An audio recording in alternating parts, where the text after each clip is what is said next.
How's it going, everybody? In this video I'm going to be talking to you more specifically about Lab 2. If you watched my previous video, you should already understand what this dot include means, and you probably should understand at least why we did this dot AC sweep to look at the gain of the op amp. So this is the same circuit you see in the last video. Notice a couple things are different.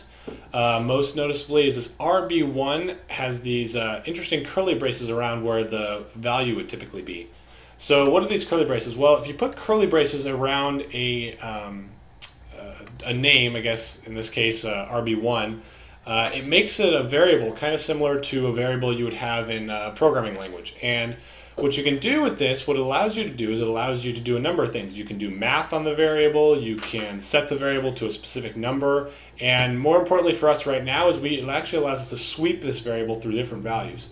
So if we notice here, I have this here, and it says test gain for various RB feedback. Okay, so what does this mean? So I have this star in front of this dot step because that's going to actually be a more complicated simulation we're going to run. So if you just put dot param RB, oh, and by the way, a star means the comment, so this line will not be run. This next line will. So dot param, and I can do that by going to dot op and type in dot param RB1 equals 100 kilo ohm, and it'll let me, place it wherever I want, but I don't want that, so I'll delete that right now. So this dot param RB1, all this is doing is saying the variable RB1 set it to 100K. So if we click simulate and run, we should see something very similar to what we saw last video. And notice here we see that 20 dB gain up to about, looks like 10 kilohertz here. So that's what we expect to see.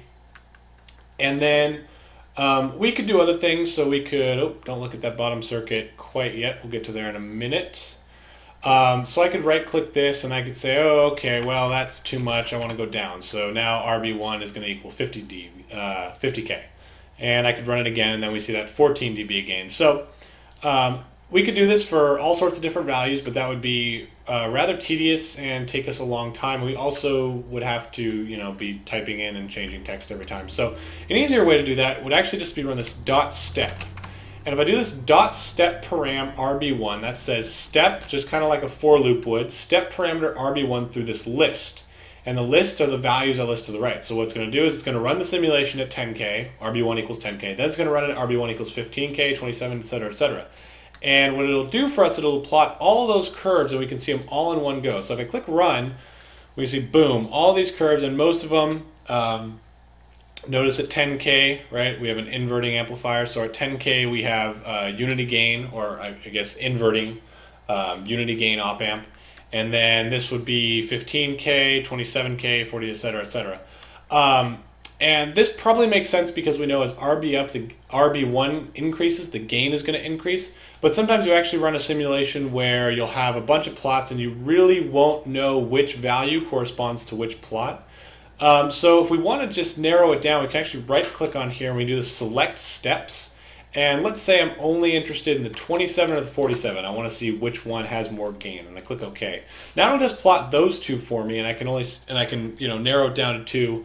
And maybe I don't know which one is actually which, and I can just come in here and just select the 47, and then we say, oh, okay, that's the blue line as it is here. So that's the power of the dot step function, and from here we can actually do, I've made, if we zoom in on the next circuit, here we have the non-inverting amplifier. So actually, I guess I should go back to here. If we look here, notice the phase. The phase is actually plotted in the dotted blue line, and it shows up on the right axis. The phase is at negative 180 degrees. And I'll actually leave it for you guys. That's going to be one of the questions, is why is this phase negative 180 degrees for the inverting amplifier here. So let's move on to the next case. We'll move on to the non-inverting amplifier. And what do we have here? So first thing is, you probably should never put two simulations on the same page. I actually have a bunch on this page. And the reason for that is if you go trying to run it, and especially if you're doing dot steps, it'll essentially make nested for loops, and you'll end up with, 100 simulations going at a time. So that could be very confusing. So I wouldn't recommend doing this, but for the purposes of this video, it keeps it organized for me.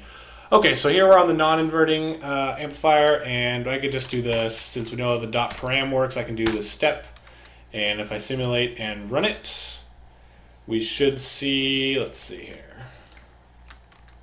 Oh, so notice here I'm actually selecting that first parameter, I want to select the second vout. So I'll go ahead and select this vout2, and it'll throw up all these plots, right? This is for the non-inverting amplifier. And then if we go here, I'm going to select one arbitrary one, 27K. Notice the degrees here is 0 degrees for this dotted blue line. So again, I'll ask you a question about that. Oh, and I also derived the transfer functions here, although I'm sure you'll be able to do that on your own. So just moving down the list, the next thing we have is the voltage follower, also sometimes known as a buffer, unity gain op amp. Those are all terms that are used to describe it. Not all that exciting. Essentially all you're going to see is the voltage you get at the input is shown at the output. So if I double click that here, we can see we're going to get 0 dB, or the same voltage at the input is going to be seen at the output. So nothing too exciting here. We're going to get an interesting frequency response out in the, I guess it's, low or high kilohertz range. So I'm not quite sure what that is, but in any case it's interesting. So maybe we can figure that out. And moving down the list, we have a summing amplifier.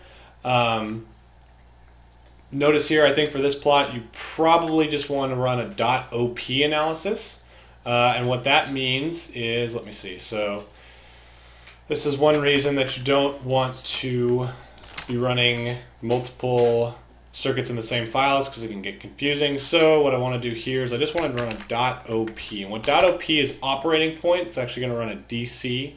And if I click run and V out here, so .op is just going to say we're running at whatever DC voltages these sources. So this one and this one, this one, they're all DC sources. So I can just run a DC sweep. Oh, notice here we have an interesting thing going on at the bottom. Since we stepped through those parameters, RB1, it's trying to plot them in the same plot. So that's confusing. So let's go ahead and just remove that feature and see if that fixes it. Okay, so this is what I expect to see for .op. It's going to pop up a text file, and it's going to give me all the currents and all the voltages in my circuit. Probably not very useful, especially if your circuit's really complicated like mine is.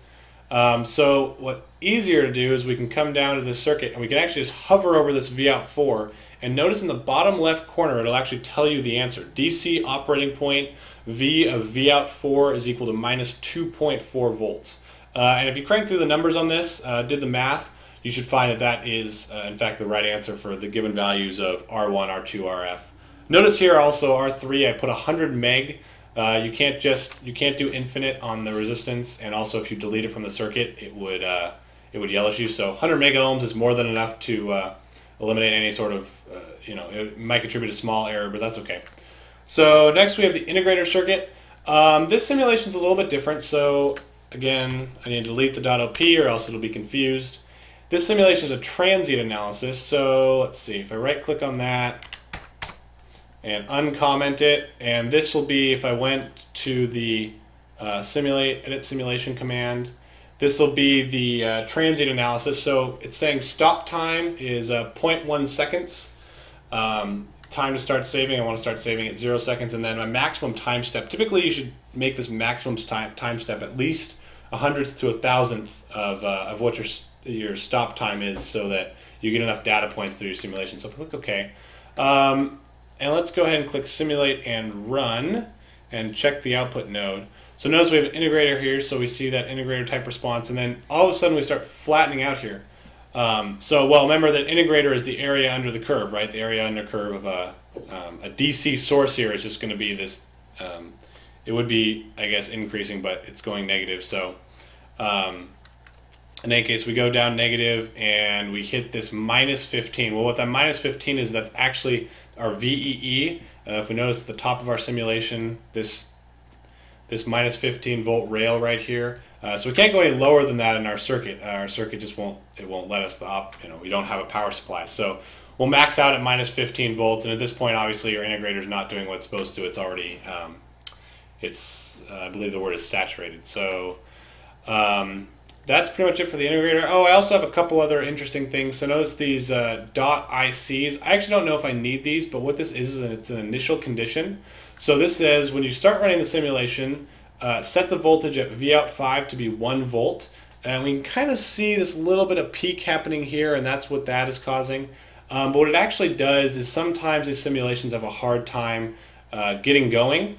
I believe they work by trying to find a steady state, and if they can't find a steady state, they'll either take forever to run or they'll just completely not work. So in fact, let's try deleting these initial conditions and see what happens. If I click simulate and run, yeah, so if I do that, it actually totally blows up, and it just immediately hits this 15-volt power rail, essentially, or very close to it. Minus 14.8 is effectively negative 15. So those initial conditions actually are necessary, and I kind of chose them somewhat arbitrarily, but we can play with those, and we'll see what they mean a little bit more in class. So please be aware that in addition to the math and the number crunching that you're going to do in the pre-lab, you're also going to be required to run all of these circuits in LT-Spice beforehand and turn in simulation results and plots. So those will be due in addition to the regular pre-lab in the lab manual. So that's all I have for this video, and I'll see you in lab on Tuesday or Wednesday.